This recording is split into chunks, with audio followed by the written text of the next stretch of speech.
My name is Purani Jayasekar. I'll be the session chair for the sessions today, starting from 10 to noon today. And I have the pleasure to introduce our first speaker, Laurie Fry. Laurie and I go back. We were 12 when we met, yes.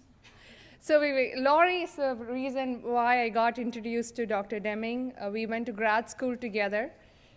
She's the one who introduced me to Kelly Allen, and then that's how I started learning about Dr. Deming.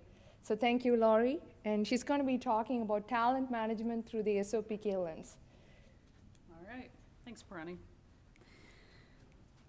Thanks for not dishing any of the dirt. Try to. Okay, I'm just going to slide through the agenda real quickly.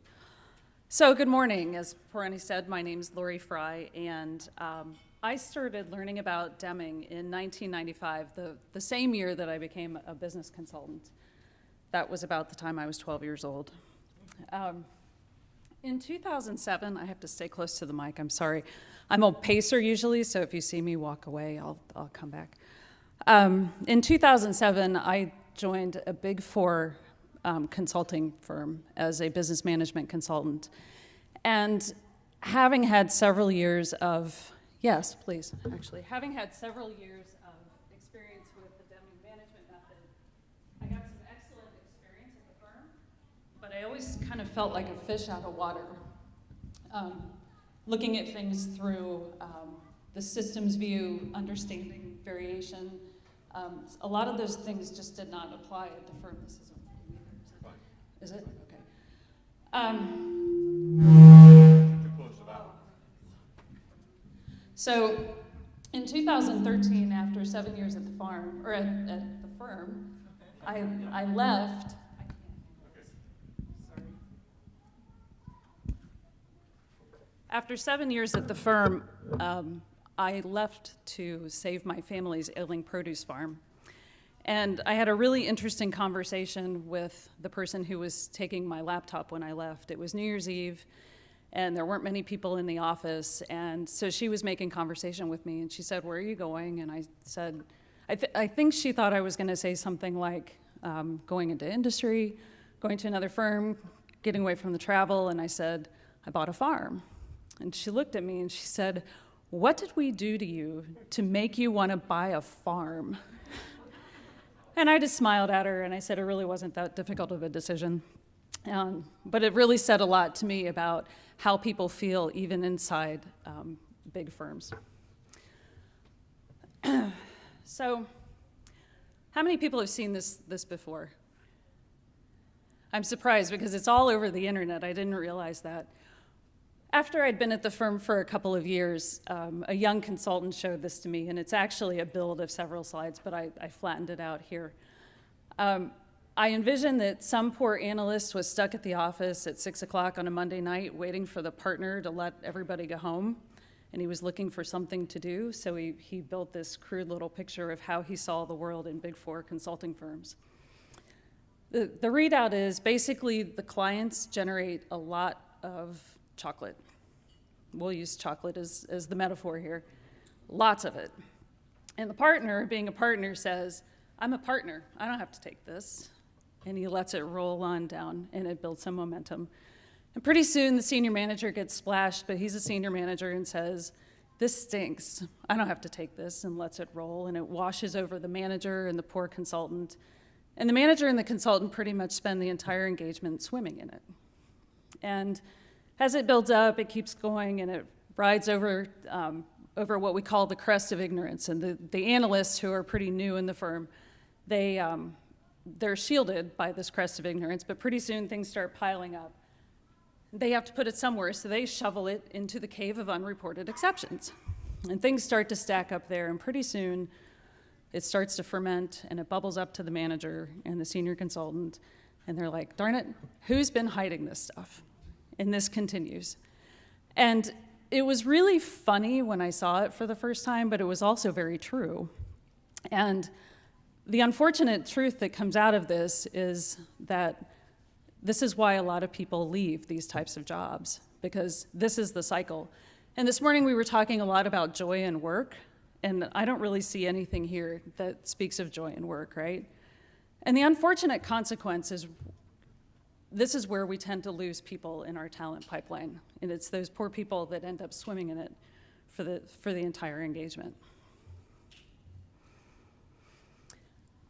So, as a leader at the firm, I was very involved in the talent management process, from recruiting, going into colleges and universities and recruiting our talent, interviewing them, bringing them on, and developing them. And I took the development piece to heart. I really enjoyed working with people. The firms can be big, scary places, and I took pride in being someone that had a lot of heart there and could be a safe person. So it was very frustrating to do a lot of this development with people only to have them leave, and leave at one of the most critical points in the pipeline. And I say that because at that manager level, they've transitioned from being doers into managers. And they're that first line of defense in a project, and they're high leverage positions. And when we have to replace those employees, we usually replace them with people from industry or people from other firms. And the problem is they're entering into a peer group of people who have grown up in the firm. So when you start to talk about talent management and performance management specifically, it's very difficult to level them. And the attrition then at that same level that I just talked about is very, very high. So this is something that happens over and over and over again. So the impact of this is, we're losing a lot of time and resource in practitioner development. As you can imagine, there's lots of formal and informal training with associates at the firms, and a lot of time spent in development on client sites as well. And a lot of these projects, as you can imagine, go on for years. There's a loss of this critical next level talent, like I said, high leverage people. And this creates this huge weakness in the talent pipeline. I've already discussed that. So if you think about, I've just talked about the short-term issues having to do with this. The longer-term issues are even worse. According to Dr. Reiner Strack, who has a really interesting TED Talk out there, we are looking at a really serious, well, let me just say it this way. The war for talent is about to get epic. He's been doing some research on 15 countries, including the US, China, Japan, Germany, several European companies, and is showing that we're going to have some serious workforce deficits by 2030. And they're so serious that it could create a serious drop in global gross domestic product.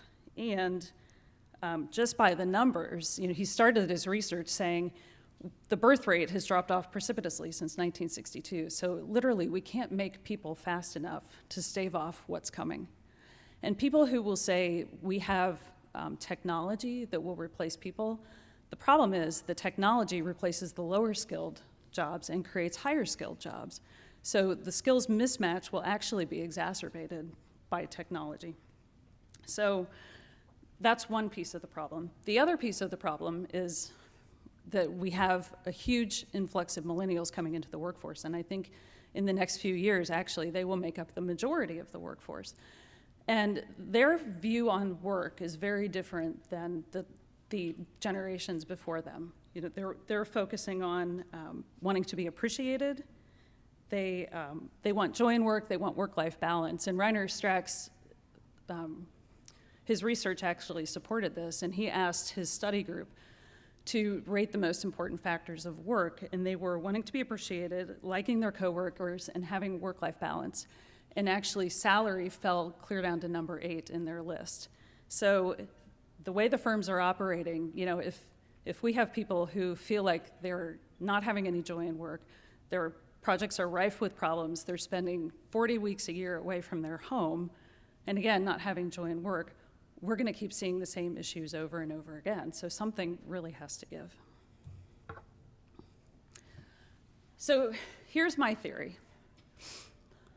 Rather than focusing on performance management and doing things around the existing traditional processes related to talent management, my thinking is that Big Four firms should start using the system of profound knowledge, and specifically points 8, 9, and 10 from the 14 points of management to take a look at what they're doing in their processes, and both in their talent management processes, but just their systems and processes in general, to make changes that will help stave off the attrition, particularly in this critical level. And my hypothesis is, without change, that attrition rate will spread both up that hill to the senior manager level and down that hill to much earlier levels, earlier levels in the firm. And we're already starting to see some of that. So just a reminder, point 8 is driving out fear, point 9, breaking down barriers, and point 10, eliminating slogans and targets. So anecdotally, again, being so involved in talent development and being a coach and a mentor, we heard lots of reasons for people leaving, and they were things like, I want to have a family, I want to spend more time with my family, I need to get off the road for a while, I just need a break, I need a project that's maybe a little less intense for a while, there's too much competition for sales revenue, you name it, there's every excuse out there. I want to buy a farm, that's a good one. I think mine was a first, probably. But with some insight and some more pointed questions, what I was really picking up was an undercurrent of fear, and fear of failure, actually. And I understand because I lived in that myself, and those concerns really boiled down to, I need to get off the road for a while, but if I say that, they're going to put me on less desirable projects, and I'm going to get bad performance reviews. Or if I go and have a baby and I'm gone for 5 months, I'm going to be completely irrelevant when I get back. Or, I need to go up against another part of the organization for managed revenue. I'm tired of fighting over this, and it's going to affect my performance rating. So, everything really came back to the performance rating and fear. And this is an up and out type of organizational structure. So if you're not moving up, there aren't a lot of places to go.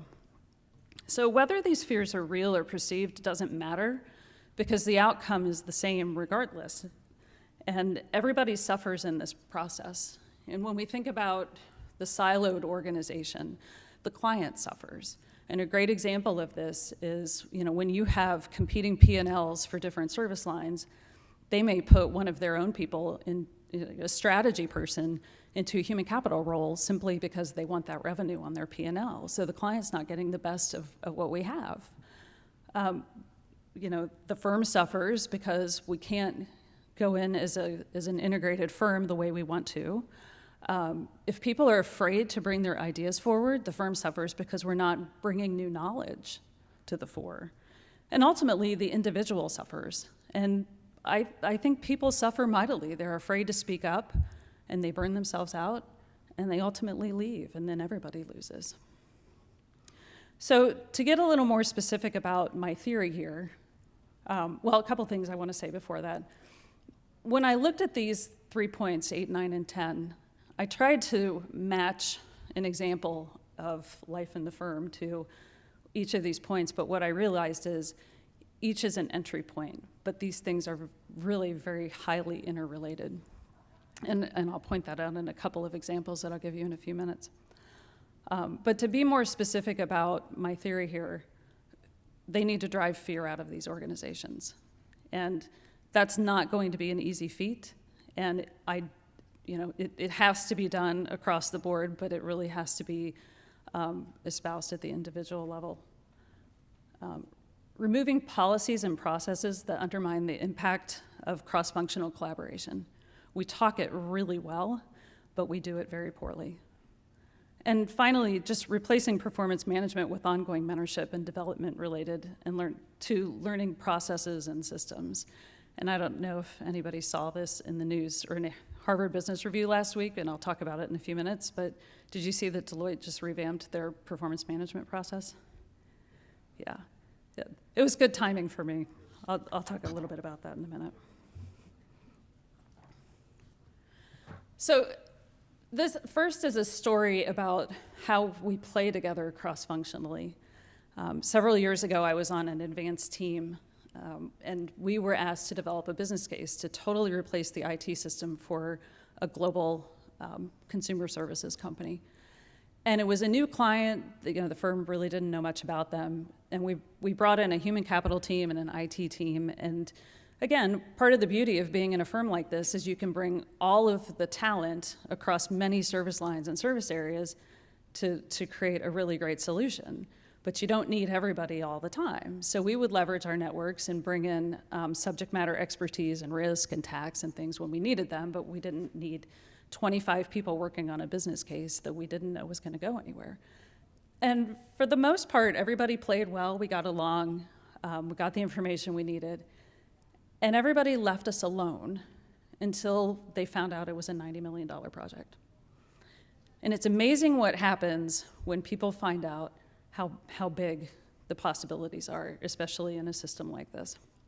Before we knew it, we had partners from all over the place making their case for being on the ground all the time. And it took us from being a highly collaborative team to having a partner who had to spend most of his time in political capital buffering us from all of these other partners who felt like they needed to be in the fold. And in cases like this, collaboration goes out the window, and it doesn't go out the window because people are bad or selfish. It's just that the system is designed that way. As an aside, and the reason this happened, as some of you probably know in these firms, we're measured on our primary revenue, and they have something called primary revenue and secondary revenue. And in the end of the year story about yourself, nobody really cares about your secondary revenue. It's, were you the first in the door, and did you sell the work? And so everybody wants to be on the ground when that contract gets signed. And that was what drove this bad behavior. People are looking at that going, I can make my year on this, and I'm going to do everything I can to make that happen. So this is one example. It's not something that, unfortunately, we did a PDSA to fix, but this is an example of how bad systems drive bad behavior, and this is the system, unfortunately, that we were working in. My next story is one of my favorites, actually, and it was the last project I was ever on, and it was a very large project. And for everything you know about Deming, your hair would stand on end if you saw what I saw when you walked in the door. I adopted a team of project controllers who were responsible for P&L reporting for a very, very large project. And this was the most demoralized team I'd ever seen in my life. They handed me a report, and they said, this comes out every 2 weeks. We spend 2 weeks working on it. We hand it over, and then we get flogged because it's all wrong. And I looked at this report, and I'll never forget it as long as I live. I didn't understand a thing on it.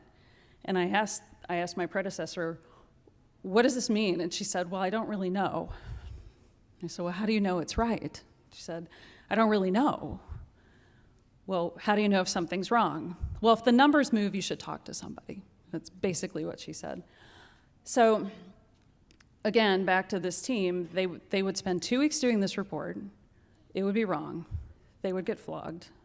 They would split off the team, and half the team would work on fixing the old report, that the other half of the team would start working on the new report. And this happened over and over and over again.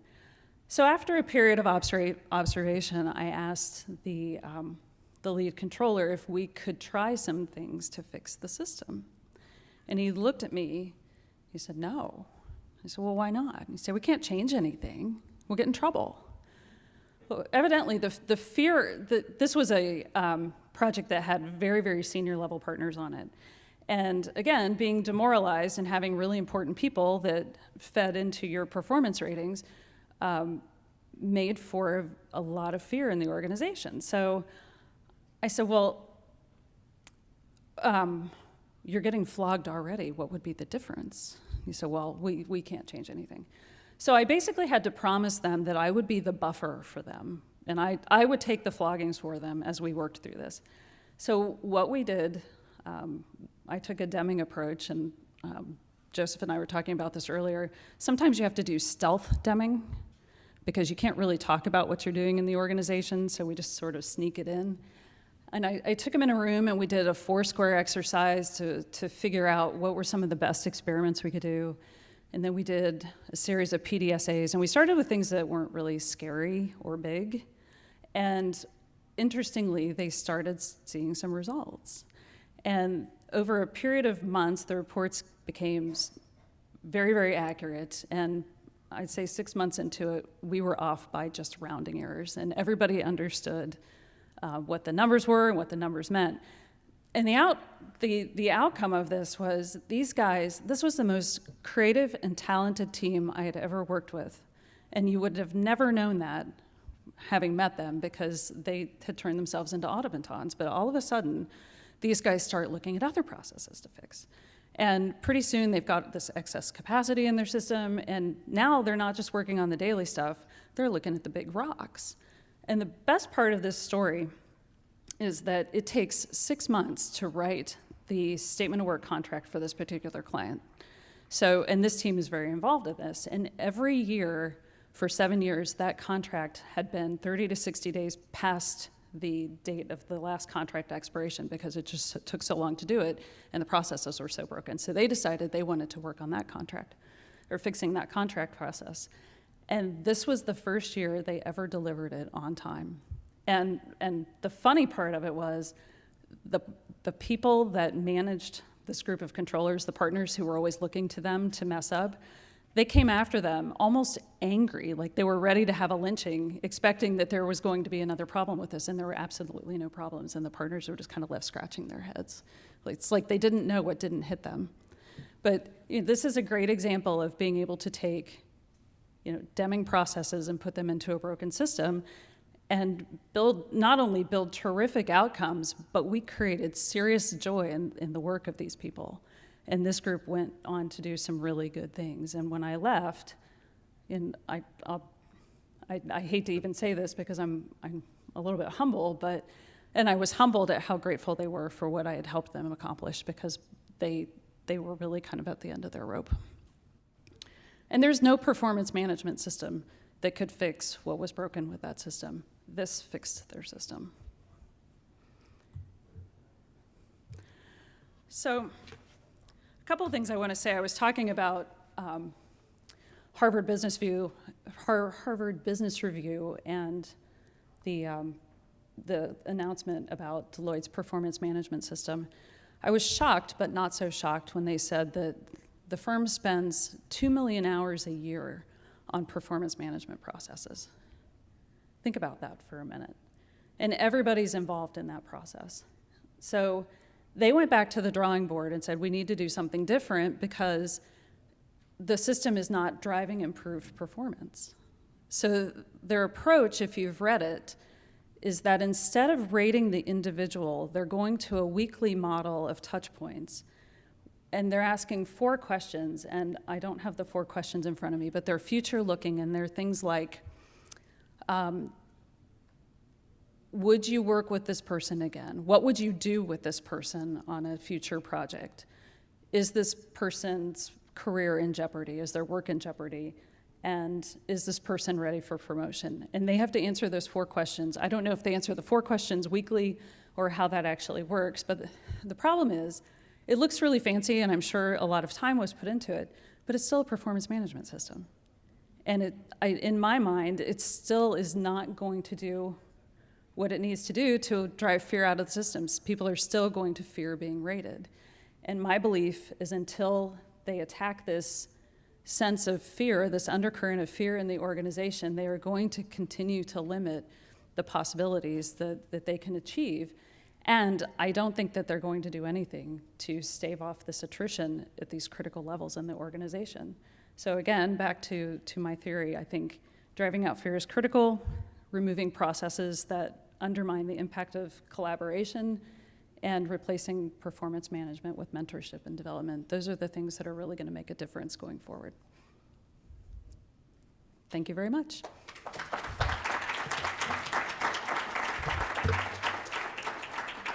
And I'm happy to answer any questions. Yes? I suppose this is more of an observation, but it sounds like what Deloitte did, as reported in the Harvard Business Review, was become more efficient at driving in fear. Yes. Not going to take 2 million hours anymore. Well, no, right. That's exactly right. They can drive into fear, but with less Well, and there was a review of the Harvard Business Review, and one of the things that was said was, well, we haven't quite gotten to the point of transparency yet. We don't know how we're going to communicate back to the associate. So exactly, we haven't figured that out yet. Yeah. I would say that actually what it sounds like they've created is a Soviet era informant. Yes. You're actually reporting on your peers. We work with a company in Southern California called Riot Games, except they only have one game. But they have 2,000 employees. The average age is 25 in the company. Their entire performance management system is they get together once a week with one of their peers and they sit down and go, dude, yeah, dude. That's their entire performance management system. They just keep camaraderie in the organization. Yeah. And they make sure that people are radically focused on the thing that they're creating. Yes. So I like that they've come up with a very nice dominance system. It's very elegant. It's very encouraging, isn't it? Yes. Thank you.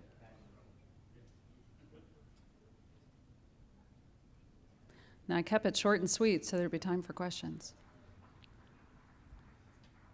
Big time, so. Is it? Oh, that went fast. Okay. Well, I guess I didn't keep it short and sweet. Thank you very much. You-